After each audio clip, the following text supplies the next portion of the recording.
Attention. Hello. I'm not a very good speaker, so we'll have to be quiet. I'm not very loud.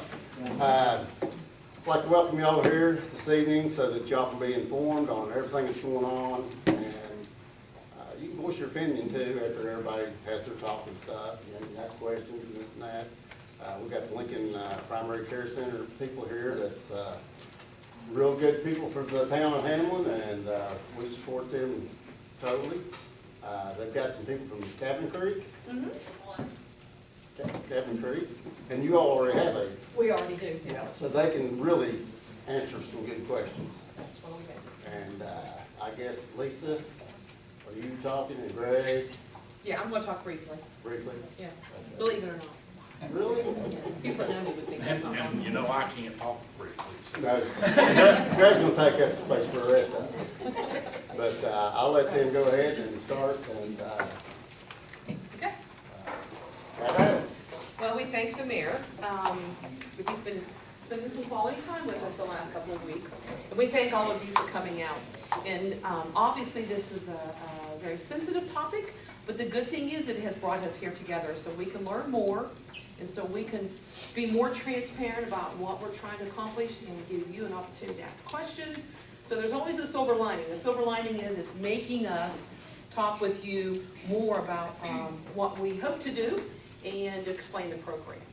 So with that, you all have handouts. The handouts are kind of small, but I didn't want to kill too many trees. But it is the PowerPoint presentation printed that Dr. Elkins is going to speak to you about.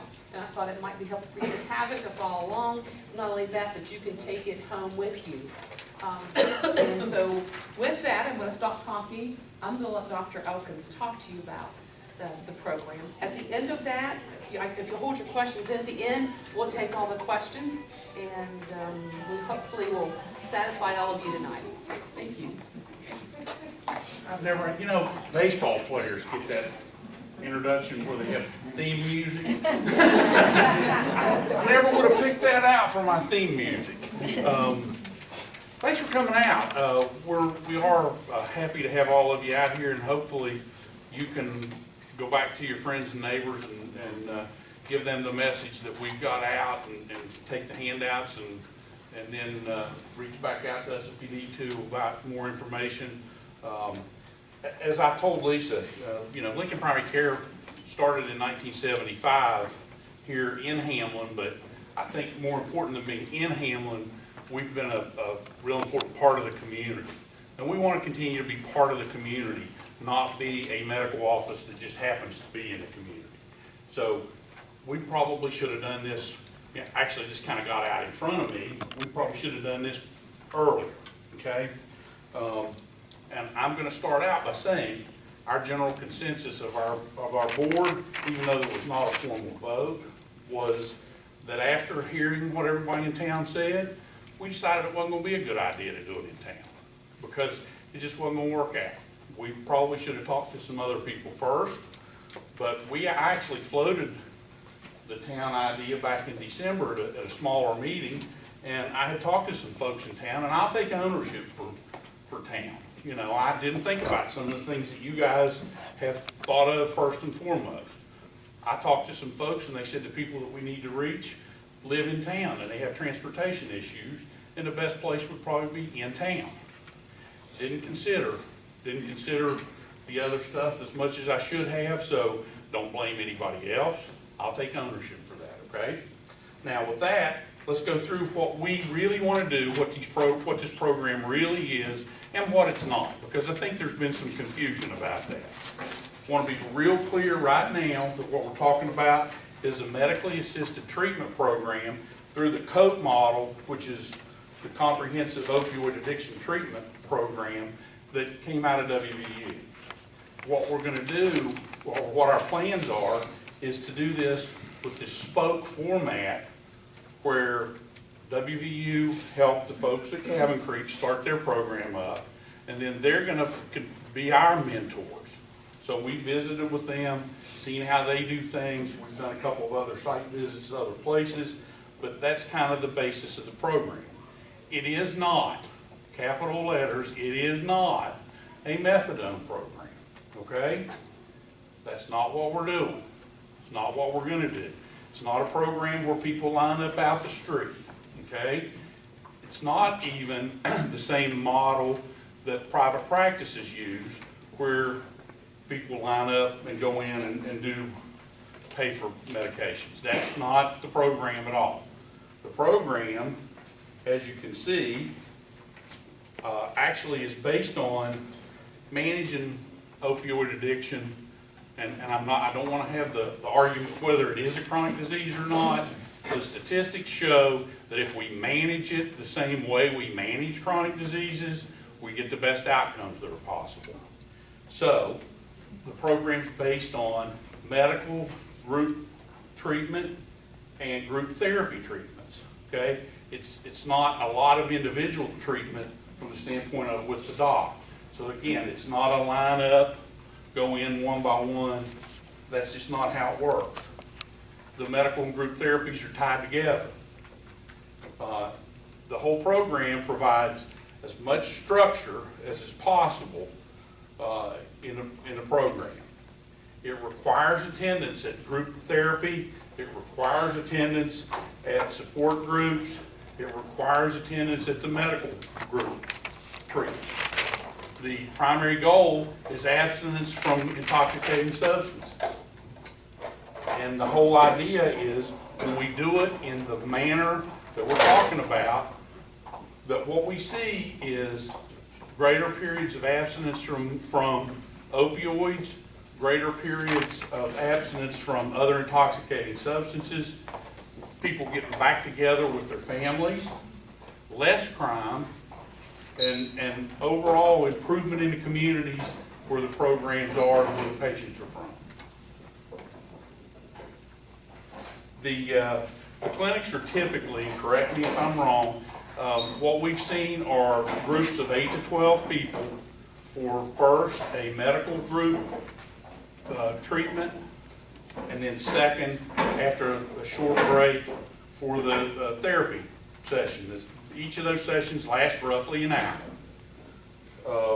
What happens during those sessions is listed on the sheet that you've got, but it's basically that everybody around the room is asked, how long have you been abstinent? Have you had any problems with that?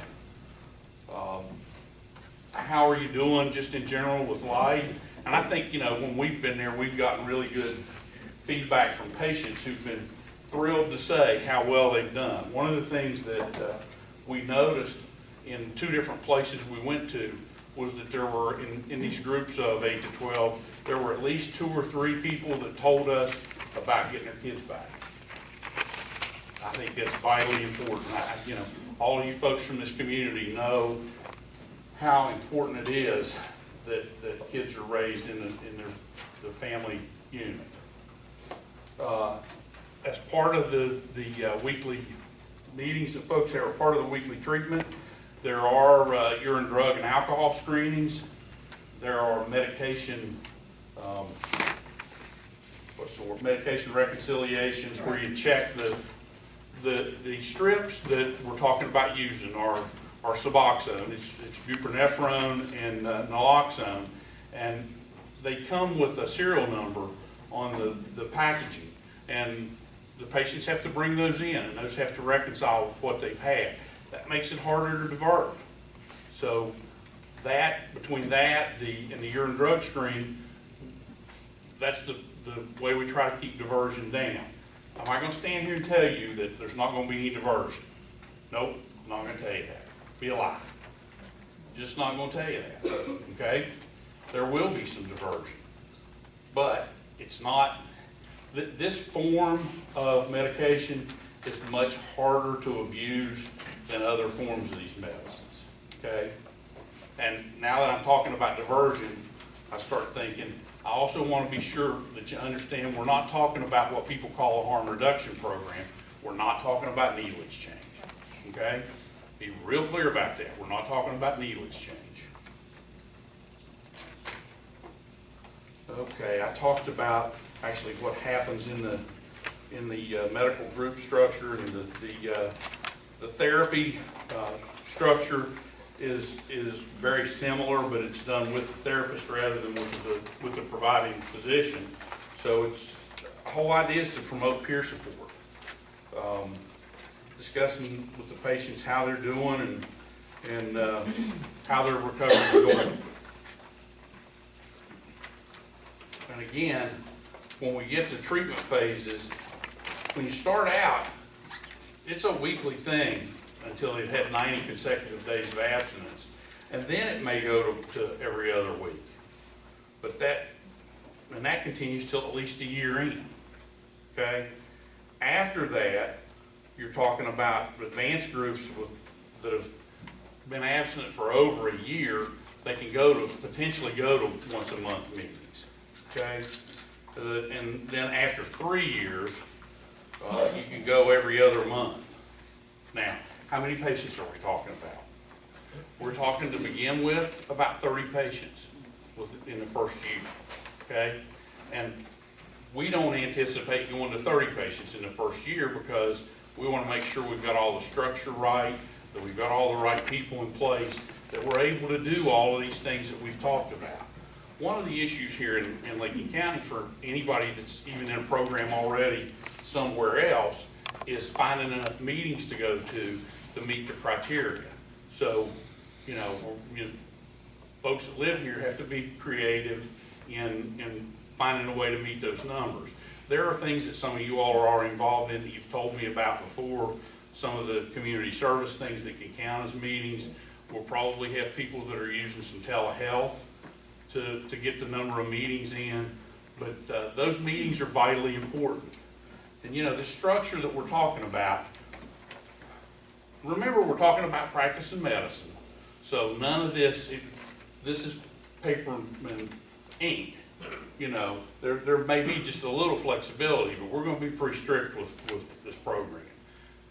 We are, however, talking about medicine that has a doctor involved, has a patient involved, and there may be some little leeways that are given. So I don't want anybody to go out of here and say, Greg said that if they didn't get but 4 meetings and they were supposed to get 5 the first time, they're out.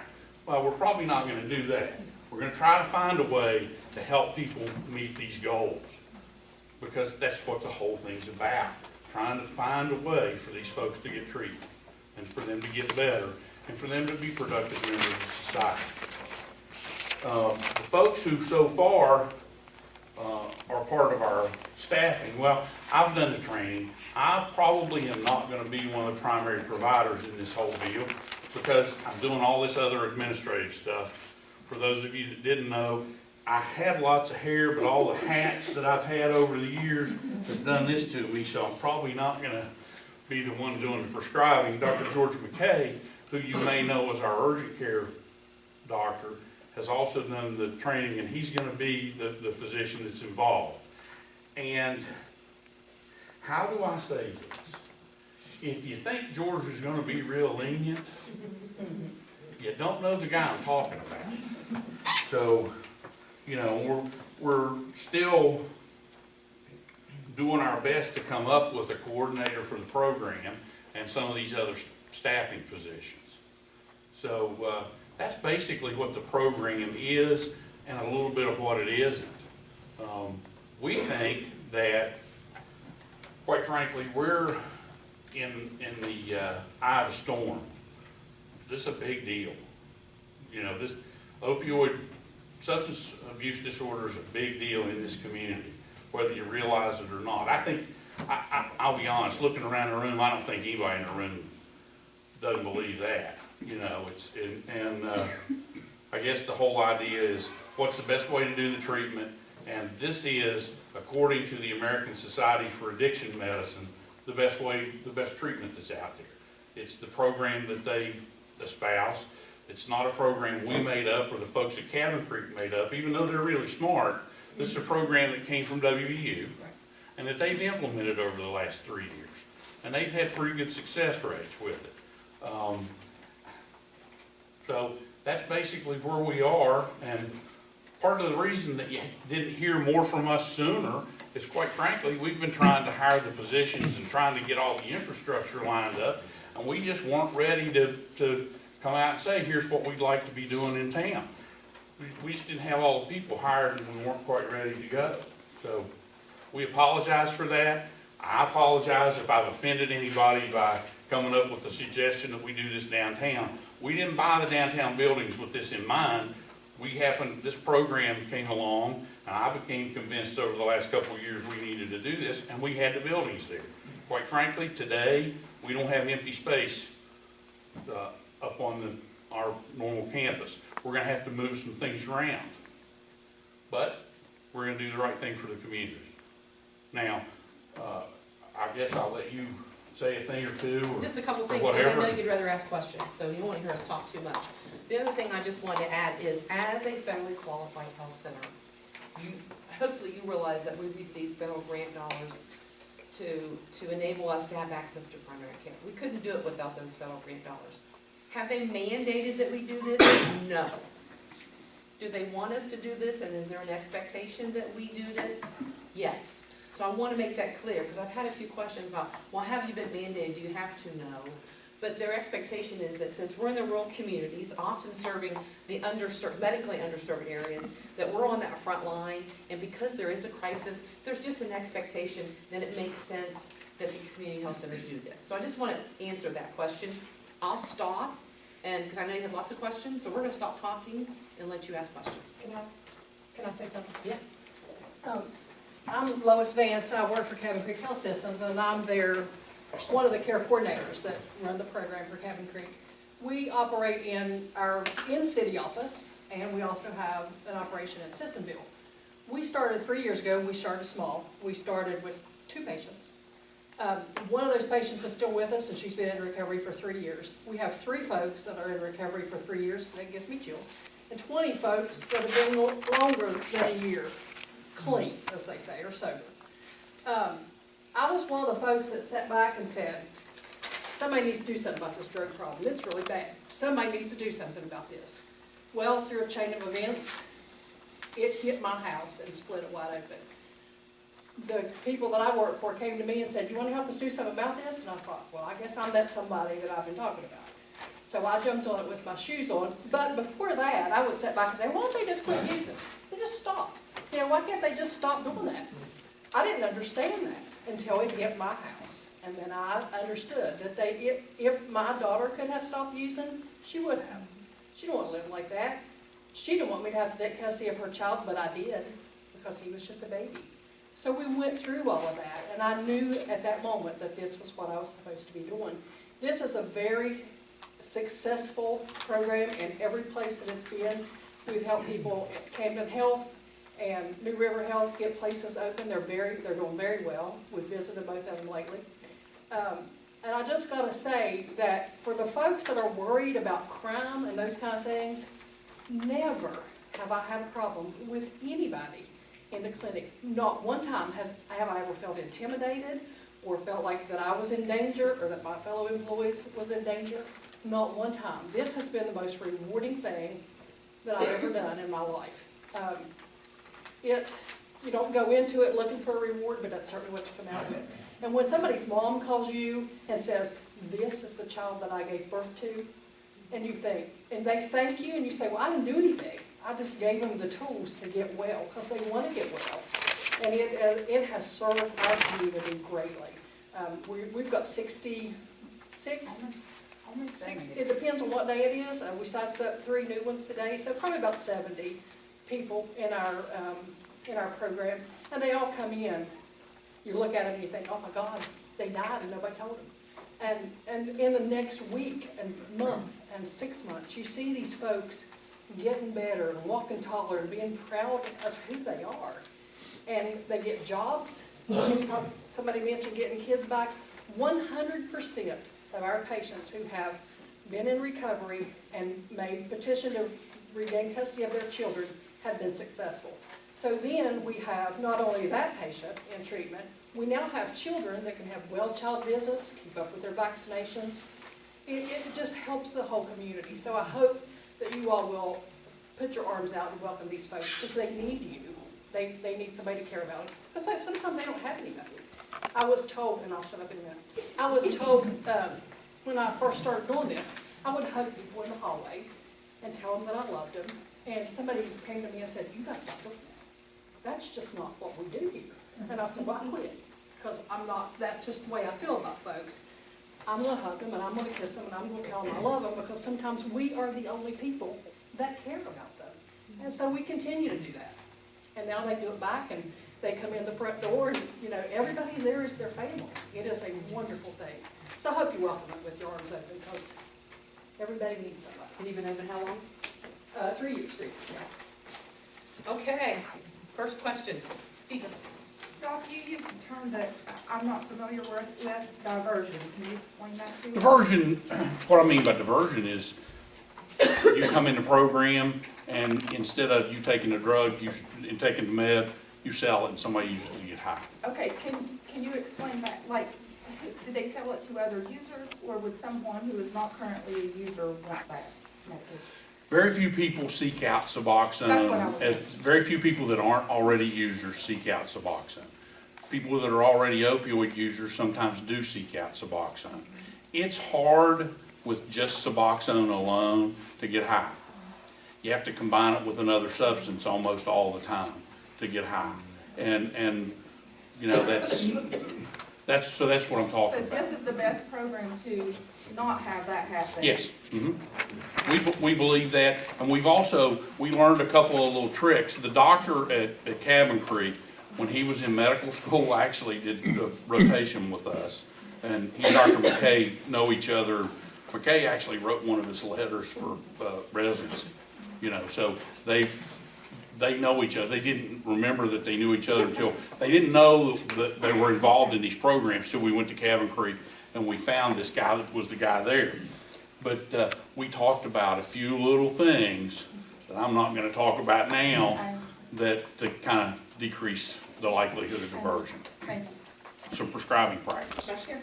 Yeah, you mentioned that the program's very successful. What have you done with that knowledge on? National statistics from the American Society for Addiction Medicine. What are the statistics? Well, the numbers that come out of these MAP programs are successes at 1 to 2 years of about 20%.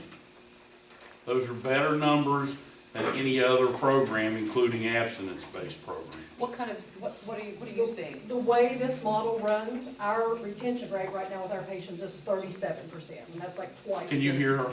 Yeah. That's twice the national average. Yeah. Because it is strict, and because people are, So, we want to be transparent. We want to tell you that everybody's going to do great. We don't want to tell you everybody's going to do great, because it's just not the case. Right. But at 20%, or at the number she's talking about, which is phenomenal number, that's still better than an abstinence-based program or a morphine clinic or something like that. Yes, so. No, go ahead, let it You go. also mentioned that you were doing 30, looking at the amount of 30 patients per doctor, or how you evaluate that? That's actually regulation. You can only have 30 the first year per doctor, but we're only starting out with one doctor. And then what is the future plan on growing this? I think we're gonna, and we'll be happy to stay as transparent as possible, but I think we're gonna just have to look and see what the need is in the community. what can Remember, we go look to at what here? her numbers are. What can we do in year 2, what can we do? Year 2, you can go up to 100, and then after that, you can go up, you can request. Yeah, I So can't tell see you right that. now, I don't think we can answer that question. No, if but I it's can't see doing us going to well, then 100. I can't see us. We don't have 100, we, right now. They're 3 years Yeah. in Charleston on McCorkle, Yeah. and they don't have And they 100. have about 7. I mean, it's not our desire for this to be our primary service, for it to take over everything. Yeah, and the last thing, just to Sure. comment is, Hamlin is a town of what, about 1,200, Lindsay? Mhm. 11:20. Okay, so, and right now they have 4 pharmacies within a 2-mile radius. I mean, I see that as a problem already, and now we're gonna add a Suboxone clinic.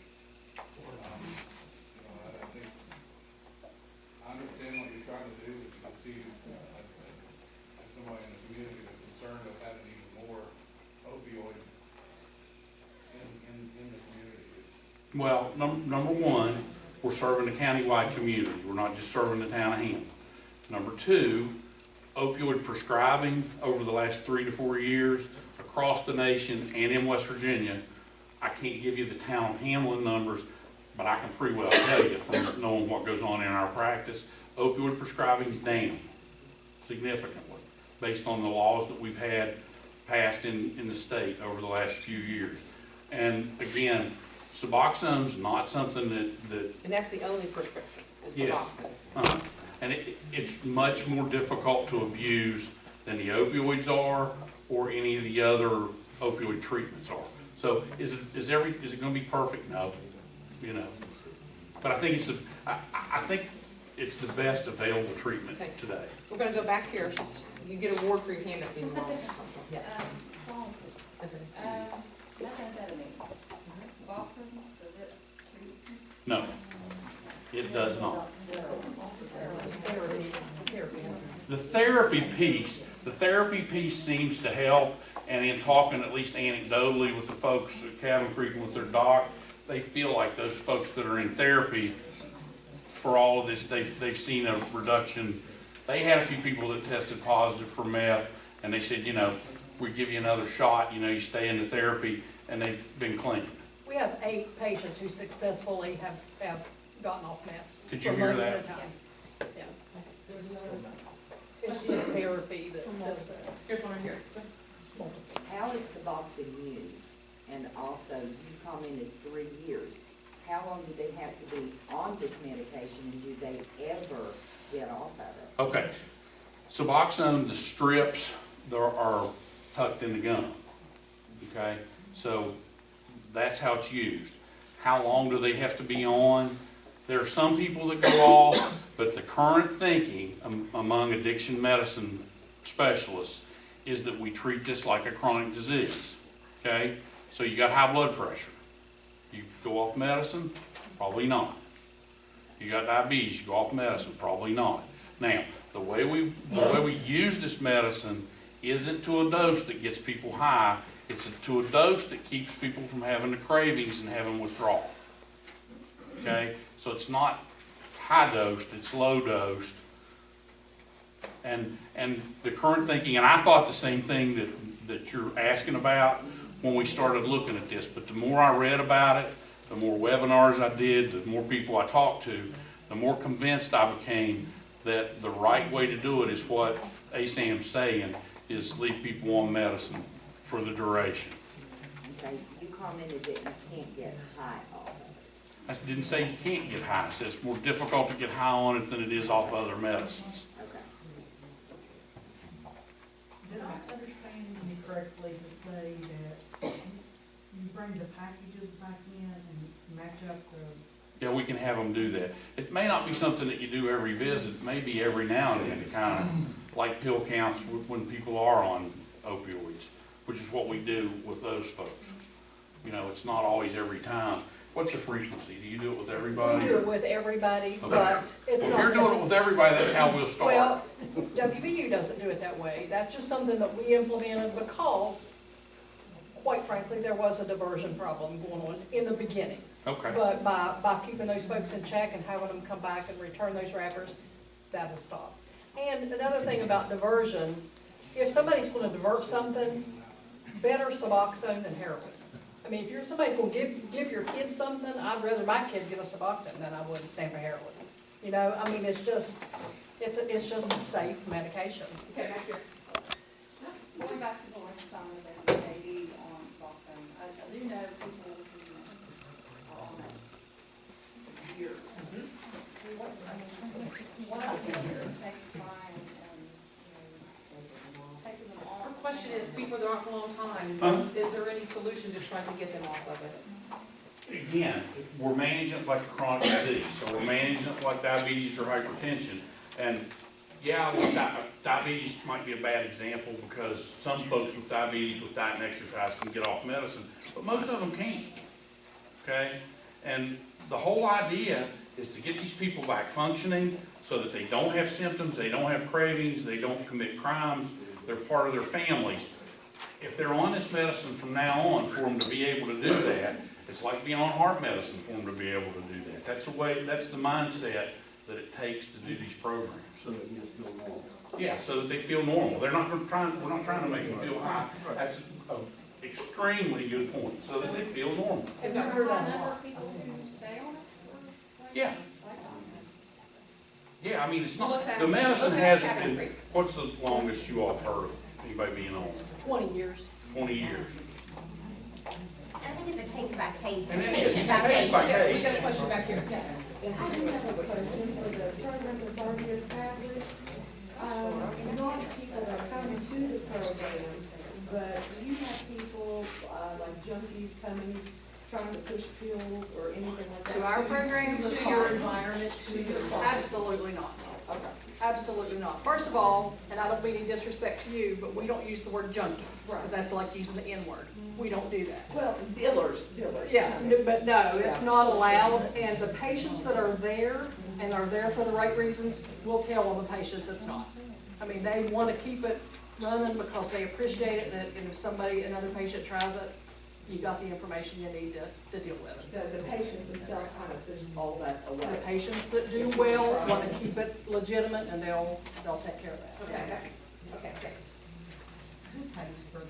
Is that a Medicare thing, or is it the? What kind of reimbursement are you all getting? Insurance or- Medicaid. I mean, do insurance companies reimburse? Oh, absolutely, it's all paid, any kind of insurance, Medicare, Medicaid, any commercial insurances, they reimburse you at whatever the contractual adjusted rate is. Yeah, y'all, there's no And free, at QHC, we have a flat rate that we Yeah. get reimbursed. there's not like a free clinic. Trust me, it's not a get-rich thing. No, gosh, no. Back here. well, I'll have to go back to the last one. You're talking about system bill in your area. Yeah. I know system bill is larger than Hamlin. Do you have like a large police department there? In Sissonville, we depend on the Kanawha County Sheriff Department in Sissonville. In the city, we have, of course, the CPD, but in Sissonville, we depend on the Kanawha County Sheriff and the state police. You have a pretty sizable police department there? Is your crime rate already low there as well? In Sissonville, no, it isn't. The crime rate, it's come down, but it's bad. It's bad. I'm from Cabin Creek proper, as they say. It's horrible.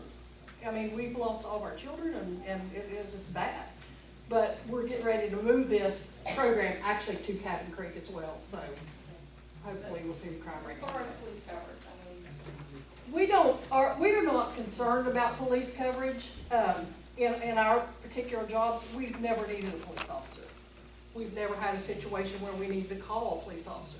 Now, we've had somebody come in sick and had to call an ambulance, but we've never had to call the police, ever. I don't mean at your facility, I mean in the community. In our Sissonville community, we're covered by Kanawha County Sheriff. We see them So occasionally. you don't have any city, local police? It's Not in Sissonville. We do in Charleston. We have CPD, but in Sissonville, it's just county. There's no town. There's no. Did you have something? No, Oh, okay. Yes. I know you said it was gonna be based on Lincoln County residents, so how will you know that they are Lincoln County Now- residents? They have to, We're not gonna limit this to just people that have a card that says I'm from Lincoln County.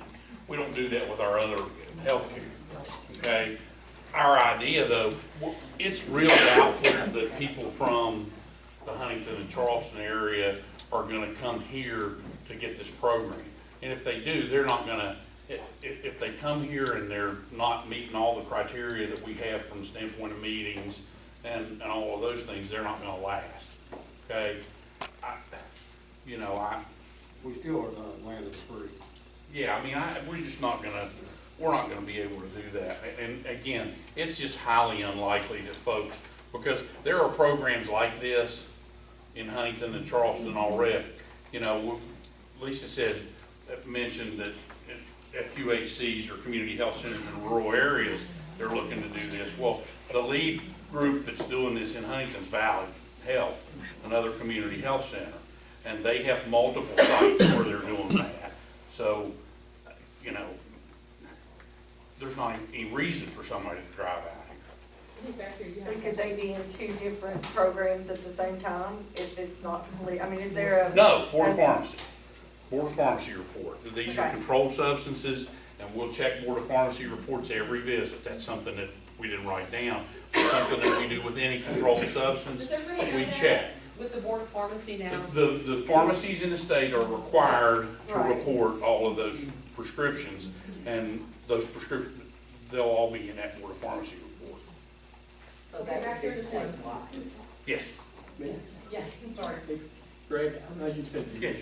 the Suboxone strips, are you gonna stick specifically with them, or are you gonna look at the Vivitrol or the Suboxone injection? I can't remember. Well, we're gonna start out sticking with Suboxone strips, just, and the big reason is diversion, and number two, based on our experience talking to other folks, Vivitrol in this kind of setting hasn't been nearly as effective as Suboxone in the strip format.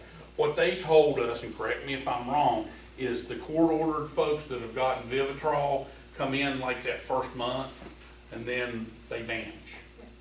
They just don't come back and follow We use up. Vivitrol, but we maintain the court supervision. Yeah, well, But we we're just, not having you know, that we're, same experience. yeah.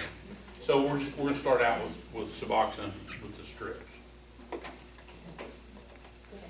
I have a question. It takes like 2 hours a week for somebody to go through the program. How do they keep a job? They have to go during the day. You wanna respond on What that? happened? How do they keep a job if they're having to do these doing all this stuff? Employers are more and more understanding about people who have substance use disorders. We have not ever had a situation where we could not accommodate somebody that was working. And we'll write letters, so after they've been there and been sober for a while, this person has a standing doctor's appointment every week. And they'll give that to their employer, and they're pretty understanding about that. We don't tell the employer why they're coming, but that employer wants that person on their payroll. Because if they've been there for a while and they're a good worker, they want them to stay, so they'll do whatever they can do for them to keep them in a program.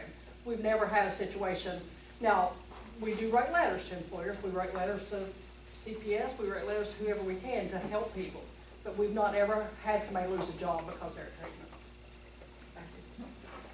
Well, that would be the ideal situation, that they would be able to keep their job, but that isn't always the case. What I wanted to go back to was, what does prevent this influx of people coming to a small community because they hear of the Suboxone plan? Well, number one, we're obviously limited on the number of patients that we can see. I understand for you limit that. I'm talking about people in general that hear it. I mean, they don't know until they get here that they're not gonna be able to get in here. I don't know how it's Well, I think, number one, it's not a walk-in sort of setup. You know, they've done a few walk-ins, but we're not gonna try to do that to start with. It's gonna be a scheduled thing, and we can only take so many people. And trust me, folks who are hunting for opioids or hunting to abuse, there's a community and they have a network and they know what's what. They're not gonna come 30 miles to come up empty very often. They're gonna have a notion that they can get something or they're not coming. And again, we're not talking about very many people, we're talking about very controlled numbers. So, I mean, it just doesn't feed on itself quite that way. And the fines are protected then from, like that influx like you had said earlier, dealers or people trying to prey on them themselves while they're in recovery. That's why there's a strip count, that's why there are random urine drug screens. You call a patient, you say you've got 24 hours to come in. No, I mean, just somebody coming up off the street, see them coming from the clinic and want to try to sell them something else. Like, They don't know why they're here, they don't know that that person's coming here for Suboxone I'm treatment. just more kind of worried about their safety and drawing. It's not like day report where there's gonna be people lined up all the way around the building. These people are on the schedule, they come at a certain time every week, they come in, they're checked in, they go to the meeting room. There's no loitering about outside the building. Nobody knows that they're here. I feel like the community is kind of concerned at the possibility of offering this, knowing this is nothing. Because it's not gonna be something that just stays within the community and people want to stop and go about. Well, they're not gonna call it a Suboxone clinic. Well, no, I know. It's called a treatment program. I understand that, I do. But I'm just saying, what is to stop people from coming here and, like I said, being opportunists? They see that. If they run their program the way we run ours, the way WVU taught us to run it, it's a scheduled thing. You have to have a medical appointment and have an intake, medical exam, blood work, all of that first. Then you have to see a therapist. So all of this is scheduled, and then you get into treatment. So there's steps that the patients have to go through to even get here. Nobody can just walk in and say, give me some Suboxone. It's a scheduled thing. Externally, I don't know that we have any control over that. You know, I'm sure there could be opportunistic opportunities, because we've seen some of this. You know, these aren't permanent patients too. So I know it's asking, I'm not sure What about about the accountability of this recall? If that happens, what would we do that? well, if it's on our campus, it's as if we could, if it's on our campus, I don't know how to initiate that. I'm being very honest with you. I don't know how to We've never had that happen that we're aware of. We've never had First, that. I want to make a couple comments for Greg. One, I've been the probation officer for almost 30 years. Yeah. I know who the doctors are of the deal, and I know who the doctors aren't the deal. Lincoln Primary Care is not one of those doctors. We've never had an issue in my office knowing that Lincoln Primary Care was helping feed the diversion department, so. Thank you. Let me also tell you that in the last year to 18 months, we drug screen between Lincoln and Boone counties about 10,000 drug screens a year in the criminal justice department. Out of our screens, out of our positives, I can't tell you the number right off the top of my head, but I can tell you in the last 18 months roughly, the opioid positives have dropped by half. The methamphetamine positives have doubled. So we're kind of moving, well, I'm not saying we're out of the opioid epidemic, we are moving through it and moving past it. There are still people there that need treatment, but, so I don't think your people are going to be coming from these other places that you're worried about, because they're not going to drive past 3 or 4 other clinics to get to our clinic, because they all know. You go to the clinics who are less scrupulous. And for the lady from Cabin Creek, I take offense to your description of the day report center. Let me tell you, our day report center is a licensed behavioral I health center. understand, and I agree with you, because I've been to day report. And how would you top that? But I'll just use that as an example, because people get these things in their head. I know some of our people get frustrated because they see them out smoking. No, you do give them a break. Sure. If you're trying to get them off heroin, meth, or whatever else, you want to try to take them off cigarettes too? Come No, on. you get take their drugs, you got to smoke. But I didn't mean to offend you about the day report. I'm sorry. I'm actually a day report officer from I will live there myself, so I know. Back here. So if we could find the location, is there still in the air? Well, the ordinance is helping us to find that location. Because there will be a limitation as to where it can be offered, based on the ordinance. So you can still put it in. And we tweaked the ordinance a little bit at this meeting last night, so actually the first reading's gonna be Monday, the 3rd of next month. So everybody is invited out to give their opinion of the ordinance that we're making, and it's not to take anything away from Lincoln Primary Care, it's to help them, I guess, and you, the people, so that they can have in their facility, at their facility, at their clinic, instead of out here. But it also keeps, like a entrepreneur might want to come in and make money off of doing this after they start theirs. It would keep them from coming in and opening up shop in town too. But they're still in the city limits. It's just they're grandfathered in because they're a clinic and they've already been here. The way it reads now, unless it's changed, is that as an existing clinic, we could do that on our current campus in Hamlin. If not, then it could not be within 1,000 feet of churches, schools, residential We had areas. to Did you tweak that change one that? too, yeah, Okay. a little controversy. Wait, there's no major church. Wait, about the churches, because people talking about churches. Well, we had districts, they had districts as well. Hamlin had districts, we found that out. That was, what was the other one? Recreation facility. Recreation, and we took that one out, pushed it down a little bit. I think everybody had it. So is the basic ordinance the same? So to answer your question, we will have to go back to the board and have a discussion. We can do it at our Hamlin location. To do that though, we don't have room. So we'll have to remodel another office to move departments to be able to offer that service at Hamlin. We cannot do it right now, we don't have the space to do it yet.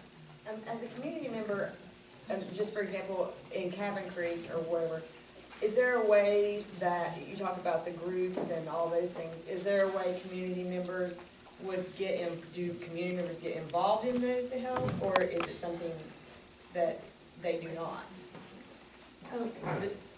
We've had some churches volunteer in their basements or their activities building or whatever to have meetings in. We actually have patients who've been in recovery a long time that will run a meeting for us. Because what happens is, when you get out in places like this, and places like Cabin Creek where I'm from, there's no place for meetings.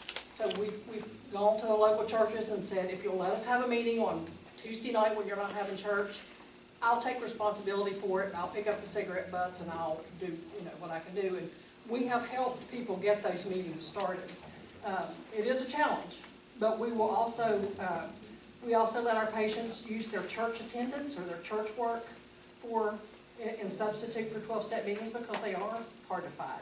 Or if they do volunteer work at the animal shelter, we let that count. If they go to Man-a-Meal and work, we let that count for a meeting because they are hard to find in rural areas.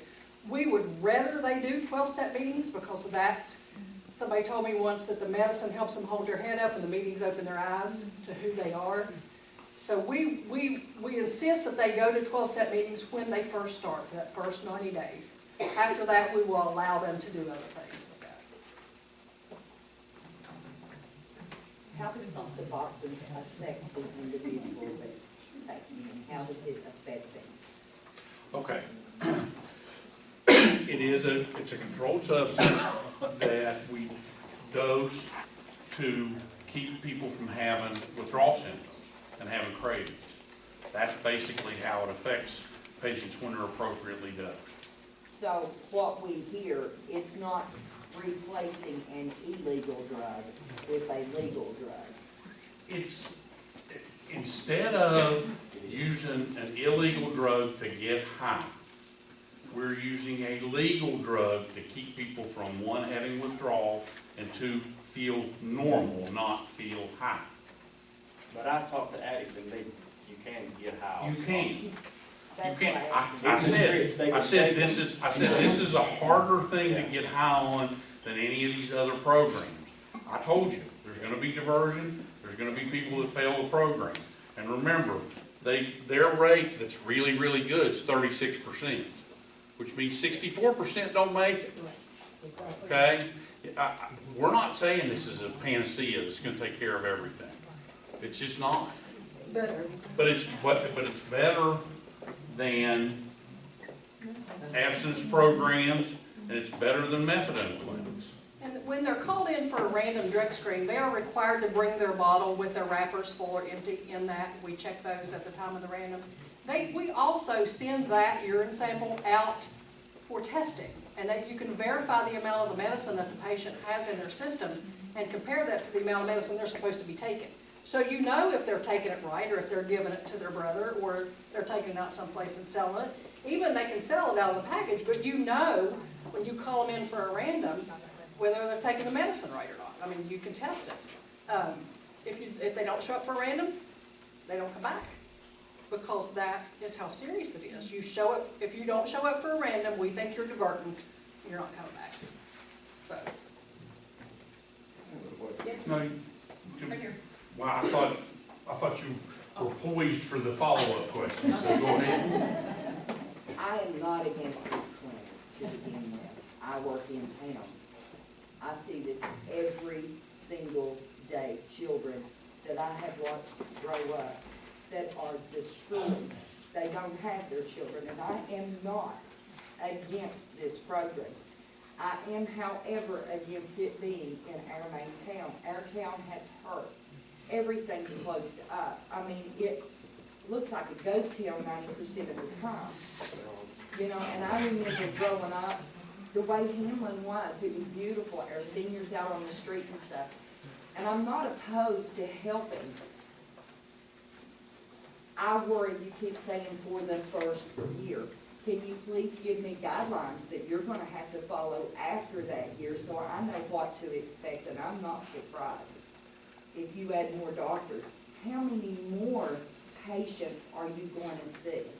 And I agree, 37% out of 100, hey, that beats 0 out of 100. If we can save 37% of our children that's walking these streets the way that they are right now, praise God. I can't give you an absolute set number of how many people we're gonna treat in a year from now, or longer than a year from now, because we're really not close to starting this, okay? I can't give you year 2 absolutely how many we're gonna treat. That'll really depend on how successful we are. You know, if we're running a program that's not being very successful, we're not gonna expand very much. I'll tell you that. I mean, you and I have known each other for a long time. We're not gonna, yeah, that's right. 30 years probably. Okay. But so what I'm telling you is, I can't give you that exact number, but our whole idea is not to bring an influx of a huge number of patients in. We really wanna treat the problem that's here. You know, that's our objective, is to treat the problem that's here. Because there are other people in other communities that are already doing this. We're behind. We really are. As community health centers go, we feel like we're behind. That there is an appropriate place for everything. Well, and again, that's why I said I was in error, about downtown. It would certainly appear that the place to do it, and probably the only place based on these ordinances that we could possibly do it, unless we go somewhere way far where nobody can get to and it wouldn't do any good, is on our campus. So, I don't think there's a lot of questions about that at this point. What other places appropriate for what you want to do have you looked into? I mean, on out or like, have you looked at other places? We considered it, there are some factors, you don't want it to be too isolated. You want public transport to be available. So we were kind of waiting for this meeting, the board meeting, but we have discussed another option. It's not the better option, but. And I want to tell y'all too that they did not do this because of the ordinance. They made their mind up because everybody's input on this, on Facebook, I guess more or less Facebook, because there's a lot of rant goes on. This is where they got their information, and they decided not to do it. And that's when we put in the ordinance after y'all make this decision. But the ordinance really is going to help y'all out. Well, I think the ordinance provides you all with assurance. And it's assurance, yeah. But they did it before we did the ordinance. It's going to be. So once we get the ordinance looked at by the town lawyer, I'll put it on our website, and that way everybody can read it. So, you know what it is. Other questions? Yeah, my question was more or less about the drug substance itself. I know it's been on the market since early 80s, correct, I think? Roughly. Do we know any of the long-term health effects? The reason why I ask is, when penicillin came on the market, antibiotics, we overused it. Then we got into the problem we're having now with viruses that are resistant to antibiotics, MRSA. Opioid epidemic kind of started along with overprescribing the pills when people have to least go back. That's kind of helped add to the problem we have today. So I'm pretty sure Suboxone will probably increase on prescriptions over the last 10 years or so, trying to get people off of it. Do we even have any idea what kind of problem we're going to run into from 30 years of this? Is it going to lead to another problem that we're not aware of because we're trying to rush getting people off? And I don't want you to think I'm being glib, but I'm going to come off that way. I apologize. So here's the deal. And again, you and I have known each other your whole life, which is 25 years or so, right? God, thankfully. I do all these public talks, and this has been like when I talk doing when I did those colon cancer screening talks, the audience is like this. You know, I'm used to being able to get people to at least grin a little bit. But the whole thing is, we don't have as much experience out. We've not seen any short-term or up to 10, 20 years of people using it. We haven't seen any particular consequences with it. And honestly, other than the behavioral piece, there aren't a lot of health problems with any of the opioids. That was one of the reasons we got into overprescribing, because people couldn't tolerate non-steroidals, they had kidney disease, they had stomach problems, they had all these other things. So they couldn't take all these other meds, and the opioids we thought were safe, or that was what we were taught, they were gonna be safe for people to use, but then we got into the behavioral aspects.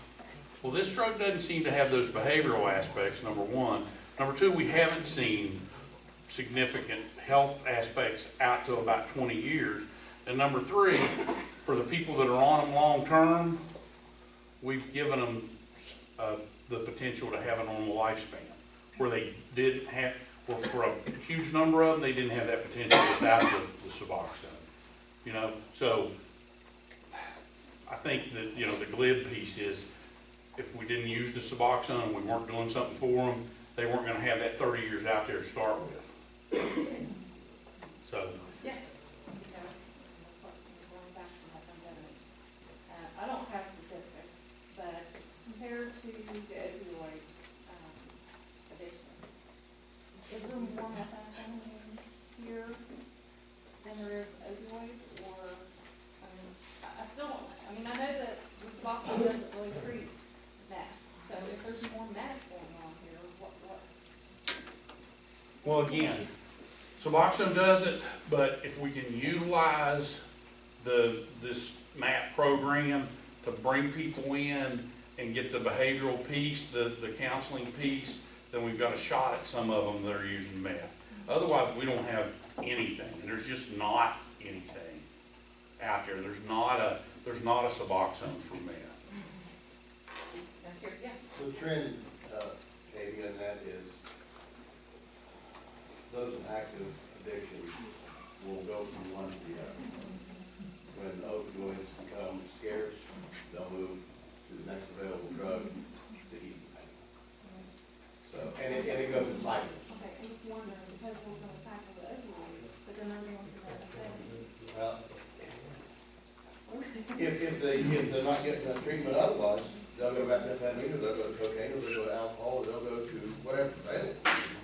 And that's the trend we've been seeing for 2.5 decades. I've watched it since the mid-90s. And you know, when we make a big hit on the opioid side, that's when the meth use increases. When the meth goes down, the opioids come back up. So it's replacing one with the other. What they're offering is programming to go along with it for long-term recoveries. And that's the key to this whole thing. It's opening the door for recovery.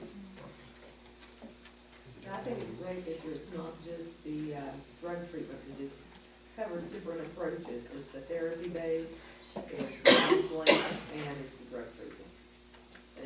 You're getting all different sides, which is very positive.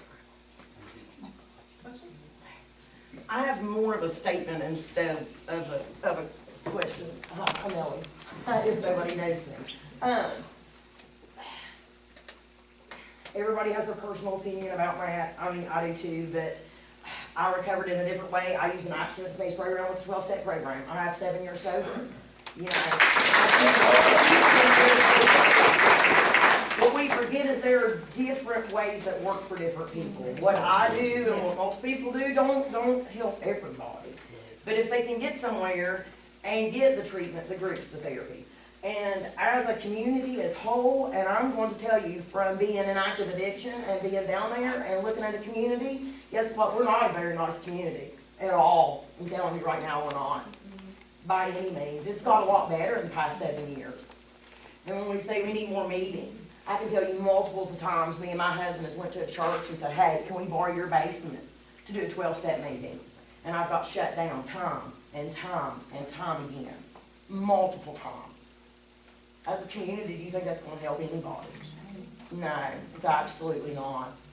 I had one church by the grace of God that allowed us to come in there and use their church. And I'll forever and always be grateful for them, forever and always. But when you're turned down constantly, constantly beat down, is anybody gonna come and ask for help? Because it took me dying and becoming in a drug court program to save my life, because I was constantly beat down and turned and looked down upon. Some of you guys don't know me in my dark depths, a lot of you do. It was not pretty back then, I promise it wasn't pretty. I promise you I was a more strain on our society than most people, and I was. But look at me now, because I had a few people that would never, ever, ever in a heartbeat get up on me. And that man back there, Jerry Swanson, I owe my life to, because he's seen more in me. We need more people like him. More people like our people at the day report. Ruth Wade, love your heart. We need more people like you. Because let me tell you what, once you're beat down, you're not ever going to ask for help. And those are the people we see die. I want you to stop and think, what if that was your child? Exactly. What if that was your child? And you could sit here and tell me all day long. I hear the Narcan thing over and over. Guess what? Yeah, we are not God. It's not our place to see how people need to recover. That's not our, we don't need to point fingers by any means. It's not our place. But it is our place to be kind and love somebody. And you can do that to a certain extent that, hey, maybe one day, they come and say, Chrissy, you were nice to me that day. Thank you. Because let me tell you, people I thank daily that see me in my darkest days. It is by the grace of God I am not dead. And I thank God every day for the people that help me. And I promise you my path is built with stones and rocks. And there are so many people still to this day I pull from. Please let me tell you that recovery don't stop. It's a lifelong process. I work daily on it. I work daily on my steps. There are bad days and there are good days, but I promise you it is well worth it. And I promise you if you just give an ounce, just a little bit of kindness, and be open-minded that there are more than just one way to become clean, sober, abstinent, there is. And so just embrace that, because we've been so close-minded as a community. I think I've been beating this horse for well over 7 years. Well over 7 years. And I mean, it's just now bubbling to the surface where we can even talk about it. I mean, I'm not going to listen. I was a horrible mother. I shot dope constantly. I would steal your weed eater, your wallet, listen, it was terrible. I done terrible things as a woman. I promise you I did. But I promise you that wasn't me.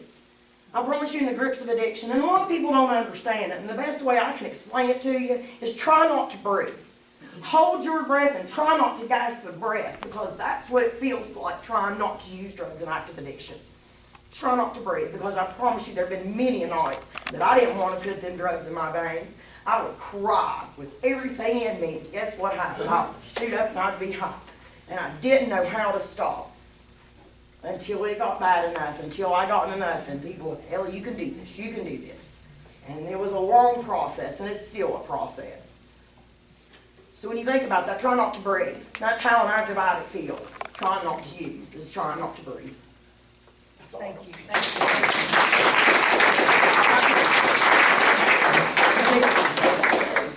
If anybody thinks they can top that, we'll keep going. I think it's probably a good place to quit.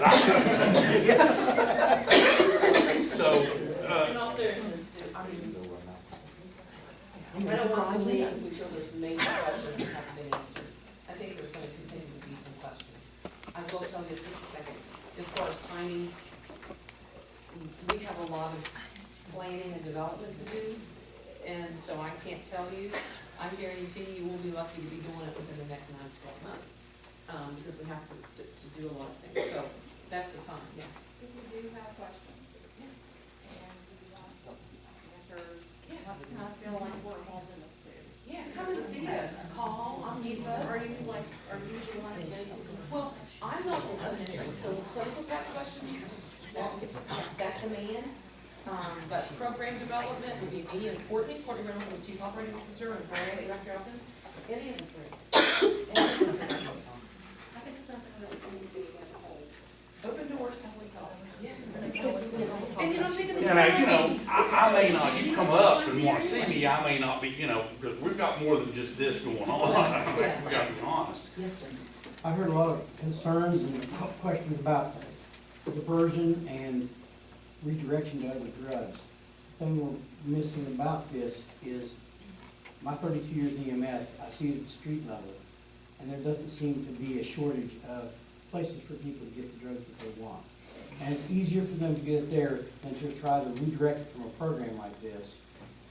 And the people that are coming to a program like this are the ones that are ready to recover. The ones that I see daily on the street that are repeat customers aren't ready to recover. They don't want to recover yet. The ones that are coming to the program are the ones that are ready. Some of them aren't gonna make it the first time. The statistic I heard was that the average addict relapses 7 times before they are successful. So, you know, even the ones that think they're ready may not be ready yet.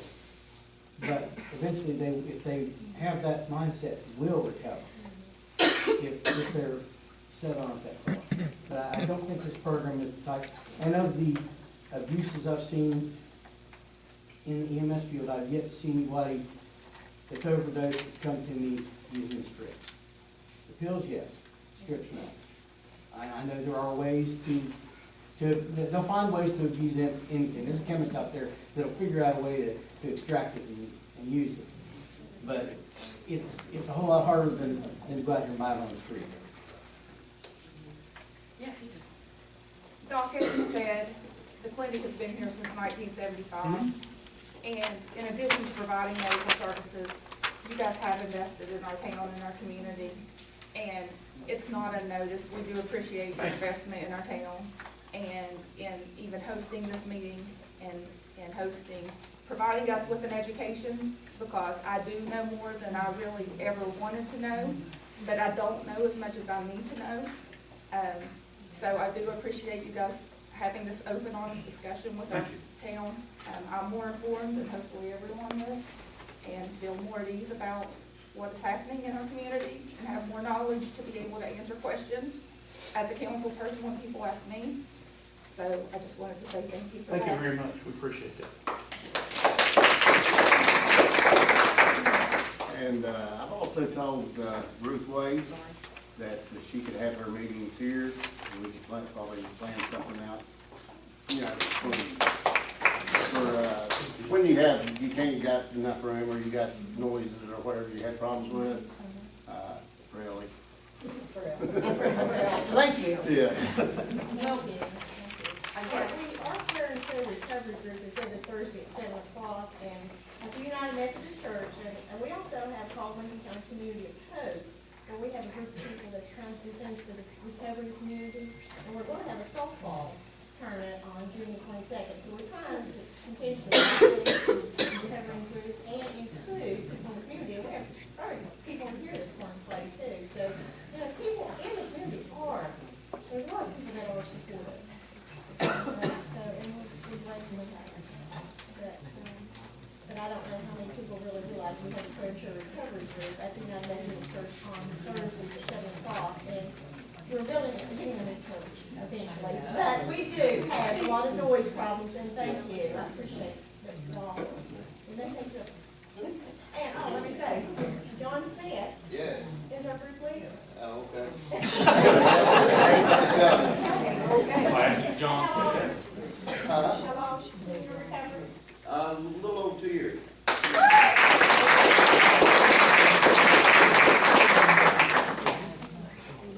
I like this. I think maybe, here I am, I get myself in trouble, but maybe Uh-oh, we should. wait a minute. Oh, wait, but I'm all about transparency, and I think maybe once or twice a year, we should just do a town hall meeting. Can I let you do it, guys know what we're doing? Well, you know, here's the thing. That's what we're gonna do. That's what we do in July when we have our annual meeting.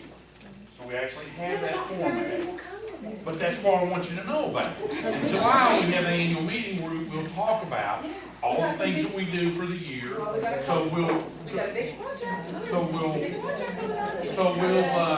We'd like for you to come to that. In the Welsh Center. Yeah, there's always snacks. Oh, Dad always has snacks.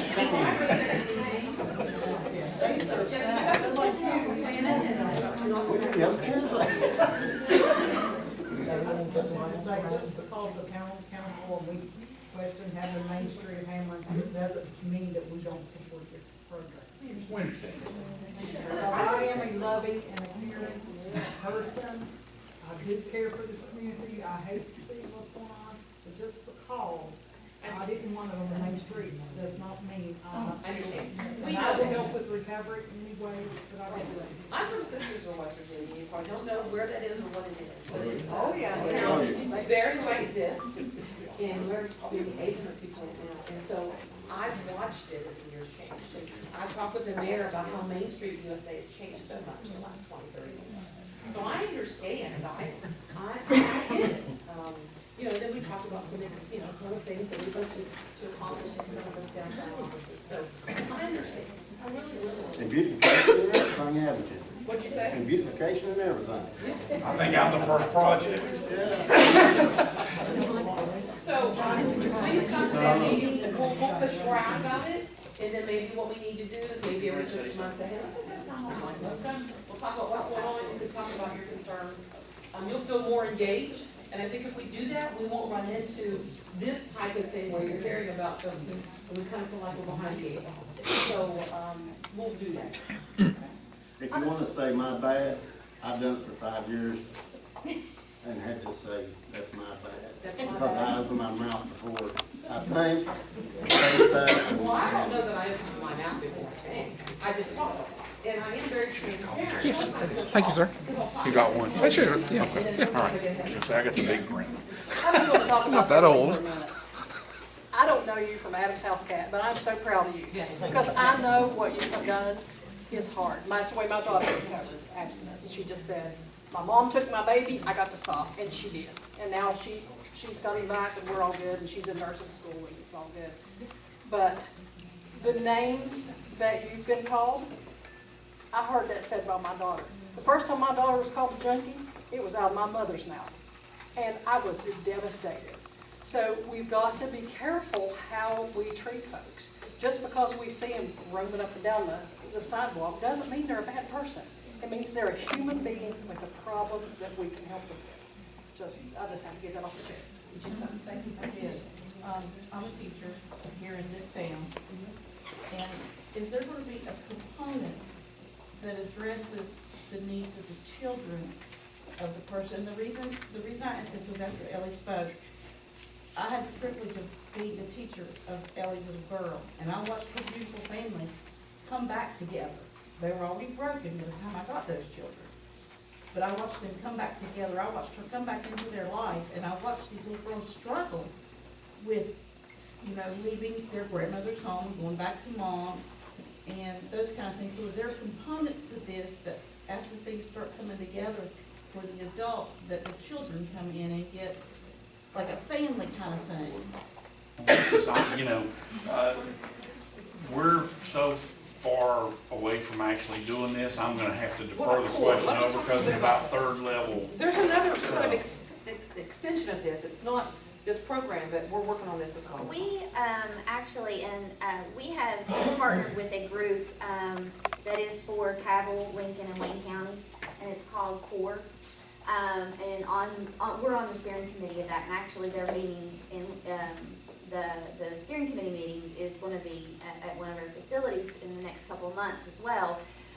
Part of that program is allowing, when we have our patients and they're able to have gainful employment, they're able to get their families back, to help them, whether they need help writing their resume, whether they need help finding grants and money to go back to school, whether they need help finding a job, whether they need help just getting a outfit to wear to an interview.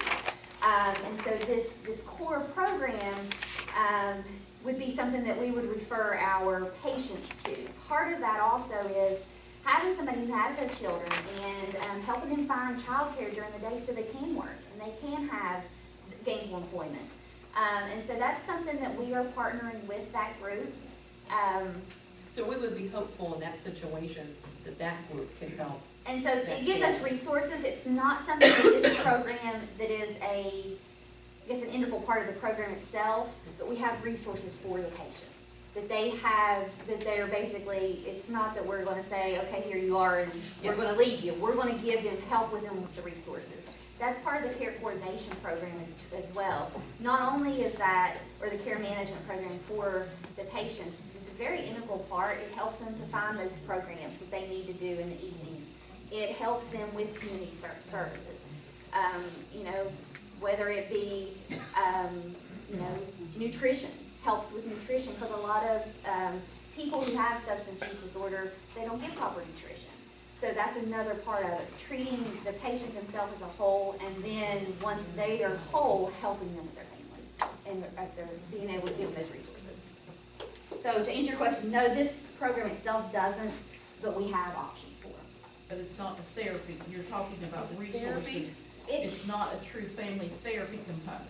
It's not a family therapy component, but that's one of the resources that But we they would have can available. We refer can to refer to that. We actually have behavioral health counselors in our clinic at Lincoln Primary Care Center that is not in coordination with the substance abuse program, or substance use program. It is separate. And so some of that can be referred internally. But then, you know, some can also, depending on, again, it's patient by patient, what their needs are, if it's something that we can offer them. We do partner with other mental health organizations as well. We have close working with them. So I think that the resources are there, and it's us helping them get to those resources. And we're gonna have a navigator coordinator with this program, so that person at the end of that would see that there's a need and refer them to hopefully get that need met. Well, yes. It doesn't fit exactly what the model you're talking about, but we did have a group of probably 10 individuals from Lincoln County went to training a couple weeks ago. We do hope to start a very similar weekly group sessions with the family unit department involved. Wonderful, so that, you guys could collaborate. Yeah, but I think that's a key thing that we want everybody to leave here with is, if you know of resources out there that we can leverage, that we can utilize, that we can partner with, you know, whether it's Daycord or whoever, you know, we're happy to do that, you know, so I think we have a history of that. Question, Mr.